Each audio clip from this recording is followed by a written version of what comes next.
Anna meets her friend Molly in the summer of 1957 after a separation. The two women were alone in the London flat. The point is, said Anna, as her friend came back from the telephone on the landing, the point is that as far as I can see, everything's cracking up. Molly was a woman much on the telephone. When it rang, she had just inquired, well, what's the gossip? Now she said, that's Richard, and he's coming over. It seems today's his only free moment for the next month, or so he insists. Well, I'm not leaving, said Anna. No, you stay just where you are. Molly considered her own appearance. She was wearing trousers and a sweater, both the worse for wear. He'll have to take me as I come, she concluded, and sat down by the window. He wouldn't say what it's about. Another crisis with Marion, I suppose. Didn't he write to you? Asked Anna, cautious. Both he and Marion wrote, ever such bonhumous letters. Odd, isn't it? This odd, isn't it, was the characteristic note of the intimate conversations they designated gossip. But having struck the note, Molly swerved off with, it's no use talking now, because he's coming right over, he says. He'll probably go when he sees me here, said Anna, cheerfully but slightly aggressive. Molly glanced at her keenly and said, oh, but why?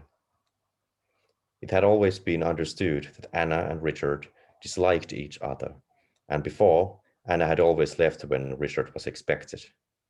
Now, Molly said, actually, I think he rather likes you in his heart of hearts. The point is, he is committed to liking me on principle. He is such a fool, he's always got to either like or dislike someone.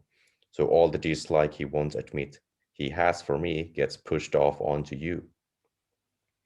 It's a pleasure, said Anna. But do you know something? I discovered while you were away that for a lot of people, you and I are practically interchangeable. You've only just understood that, said Molly, triumphant as always when Anna came up with, as far as she was concerned, facts that were self evident.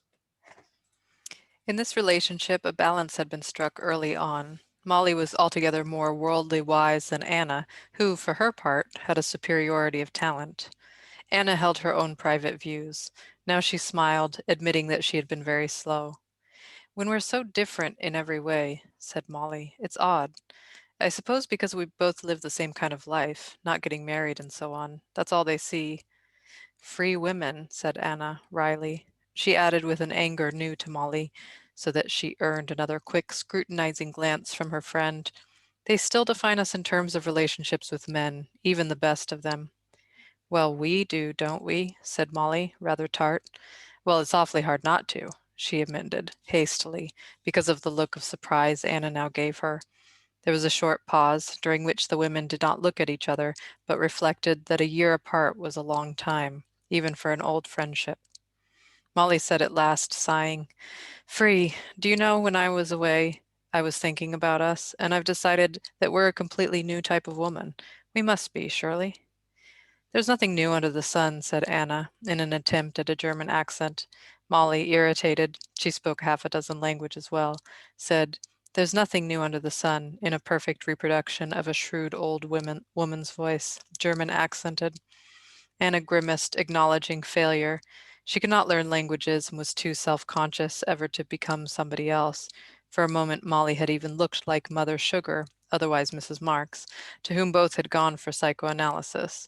The reservations both had felt about the solemn and painful ritual were expressed by the pet name Mother Sugar, which, as time passed, became a name for much more than a person, and indicated a whole way of looking at life, traditional, rooted, conservative, in spite of its scandalous familiarity with everything amoral. In spite of, that was how Anna and Molly, discussing the ritual, had felt it. Recently, Anna had been feeling more and more it was because of, and this was one of the things she was looking forward to discussing with her friend. But now Molly, reacting as she had often done in the past to the slightest suggestion of a criticism from Anna of Mother Sugar, said quickly, all the same, she was wonderful, and I was in much too bad shape to criticize.